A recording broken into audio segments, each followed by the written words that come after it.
Hello and welcome to this video. I'm going to be showing a Enderman head costume that I made for my daughter for Halloween. Unfortunately, I didn't document building it.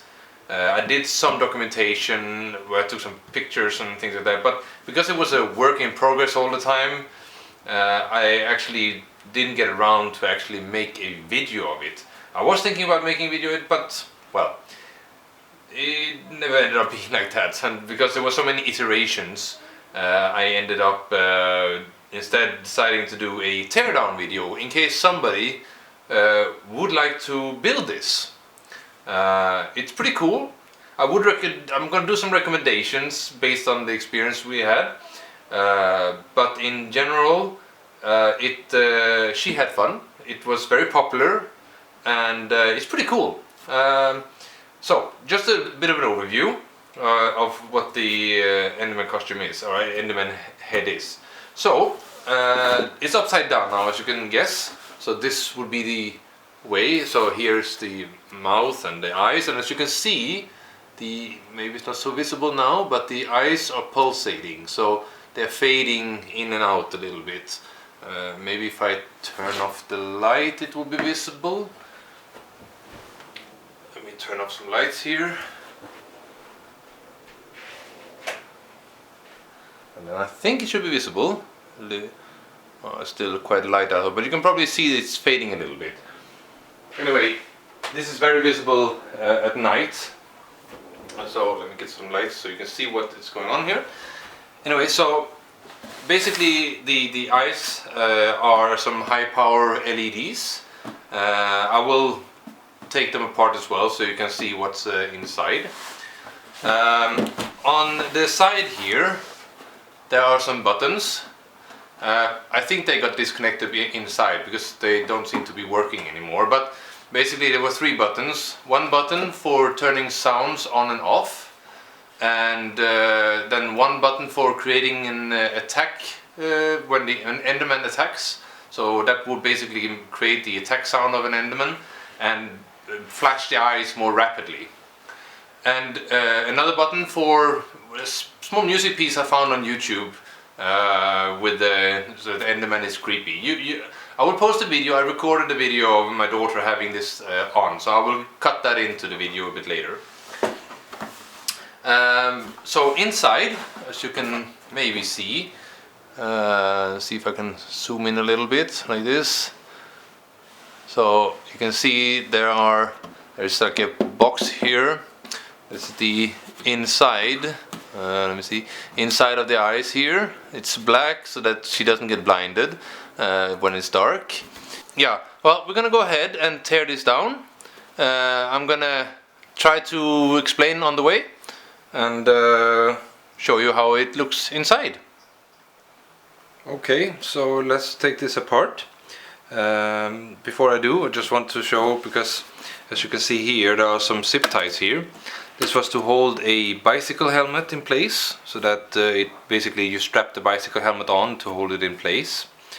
The batteries which were inside was a USB type battery, and this battery was used for powering the Arduino, so it's just a USB power pack. A 11.1 volt 3-cell LiPo battery, lithium polymer battery. Let's see if we can get some focus on this. This is just a standard type RC battery with a connector there. This was to power the amplifier, and then 4 AA batteries used to power the eyes. This is high power LEDs, so they use quite a lot of power. And I could of course have used the same battery as the amplifier. I could actually have used one battery, but unfortunately I found out while doing this that the eyes, when they were fading, the PWM going up and down, created interference in the speakers. So you could actually hear in the speakers the eyes fading. So that was didn't work very well. So I decided, just because I didn't want to dig deeper in how to get rid of that, so instead I just separated the circuits and used a separate batteries for it. Okay, so I already removed some of the tape here that was holding this box inside, so let's pull that one out. Yeah, and before I do that, on the back here there's a hole. This was to basically, there's a small switch inside to turn the amplifier on and off, and the volume rocker for changing the volume of the sound of the helmet. On the back you have some switches but yeah, we'll discuss those later. So let's get this one out. It's a bit tight fit in here.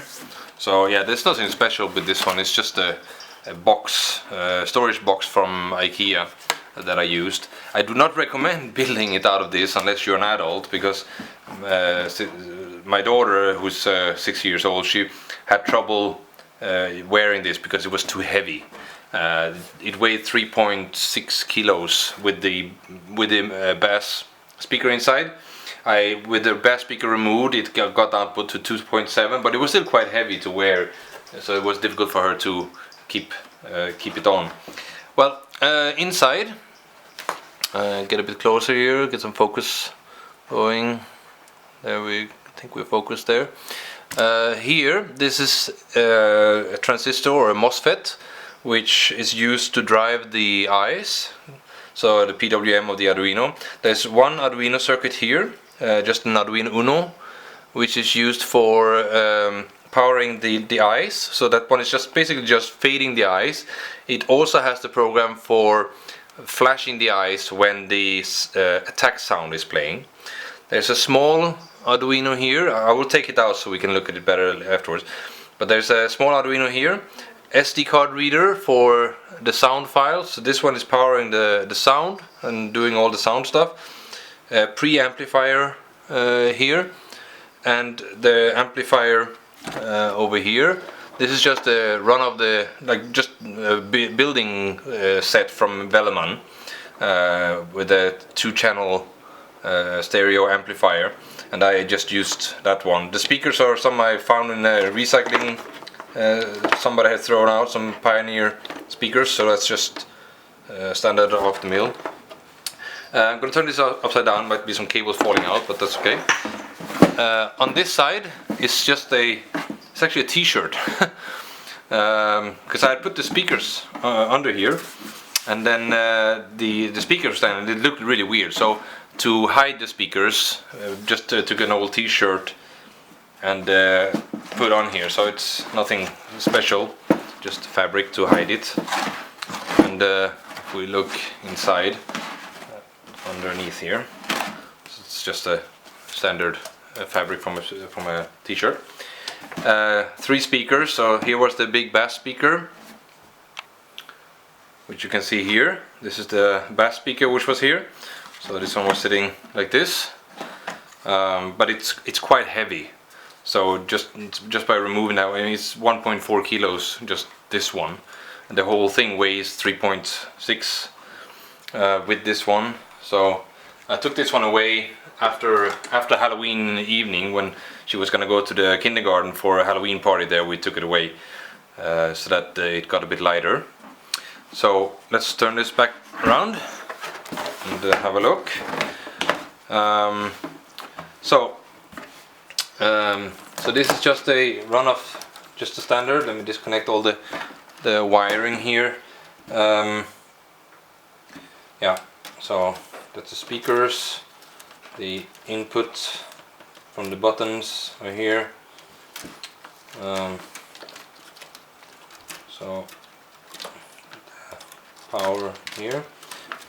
USB cable. Let's see. There's a lot of small cables here. As you see, it was a bit of a hack building it. I think we are almost disconnected here. Some buttons left here. There's a button. Here's a button. So this was the circuit. Let's focus there. Yeah. So this is the.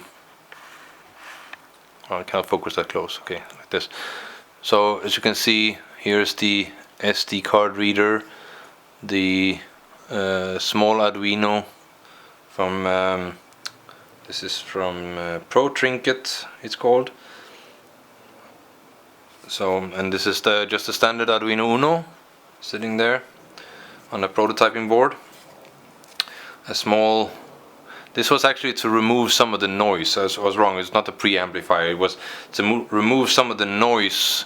Even though I separated it out, there was still some noise going on between the PWM and the speakers, especially if it was loud sound, then you could definitely hear it. So I added this small 470 microfarad capacitor in parallel with the power. So that removes some of the noise, but you could still hear it sometimes. But for this project, it was fine.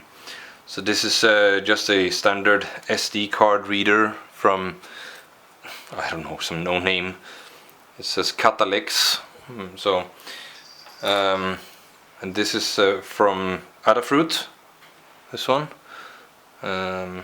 small Arduino. It's basically the same as an Arduino Uno, but with a little bit less. It's the 5-volt version. Okay, so that was it. And then, as I said, here's the MOSFET. I actually had to put it on a heatsink. This heatsink is from a south bridge from a motherboard, so I just hacked it off there. But basically, it actually melted one on my prototyping board. I didn't notice it got hot, and I actually burnt my fingers as well when noticing it. But this was used to drive the LEDs. The LEDs pull about 1.5 amps when it's running, so it really needed it. Don't think I'm gonna get the amplifier out. It's pretty well hot glued. Oh yeah, okay, it came out. Okay, so this is also just a run-of-the-mill, or yeah, just standard Velleman circuit, which is used. Didn't bother to actually build a amplifier when you can just buy like this kit, and welded it together. This like take a couple minutes to do. Hacked the power in.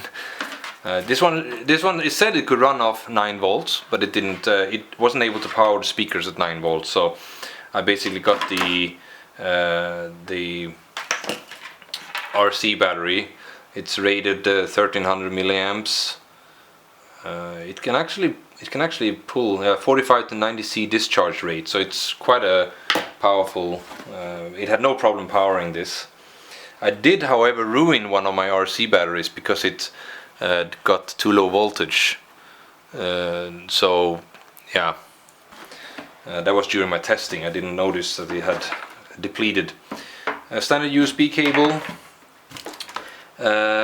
Over here, it's a bit dark because it's black like an Enderman. It's the switches. So the switches were controlling the sounds. I had an on-off switch. I'll post the code. It's available online, so it's already available. But I'll post a link to the code for controlling this whole thing. It's quite simple in the sense that it's not much code. I borrowed a lot of code. Let's get one of the eyes out. This is actually what I worked for the longest time on. This was the eyes, and the reason why I had to work so long on it was that it was the high power LEDs which are inside. They were, you could see them through, and I wanted to diffuse the light in there, and yeah, let's get this opened. So basically I used a whole bunch of different kinds of like plastic. It's like this kind of plastic that you put on a window. I'm gonna get the focus here. Yeah, and then to get the purple eyes, I used this is silk paper, like very thin paper. So basically layer by layer by layer. So a layer of this plastic, the silk paper, in another layer of this plastic. So just layer by layer by layer, this plastic. Then to get some air in between, I added this bubble wrap. So that's just to get a distance for the light to diffuse. And then this is another type of, it's also a bubble wrap, but there's another type of this window plastic with pattern on it. This is like what you usually have in bathrooms to diffuse the light from outside, but this is also like plastic which you just glue to the window to get less. This is like baking paper. Yeah, it was a bit of a hack to hack everything together, but I had to experiment. I mean, I think I did 5 different types of eyes until I actually got the kind of light that I wanted. And then finally, inside you have these rows of high-powered LEDs. Don't think, yeah, I already disconnected everything, so we can't actually light them up right now. But they are super bright, so this is also one reason I had to have so many layers to get the correct brightness. And so that's the teardown. The box is basically just a standard. It's an IKEA storage box. You can get them in IKEA. I wanted to get foam because it's lighter. This one is quite heavy. I think that just the carton in this weighs about 1 kilo. So then adding the speakers, adding all the electronics, it got quite heavy. But yeah, so that's how it looks. The LEDs is like it's from an outdoor light which turns on when you move. So I just cut it in 2 halves and added one for each eye, and I reused the silver thing to get the reflector. The box is basically just glued. I took what was over from the other box. I glued them together here so that it became a small box to house everything in. Let the cable go out underneath, and yeah, so that's it. It's not really complicated. It was really cool. She liked it, and the other kids in the area also liked it. So, well, if you have any questions, post them, and I will try to answer them. Have fun building.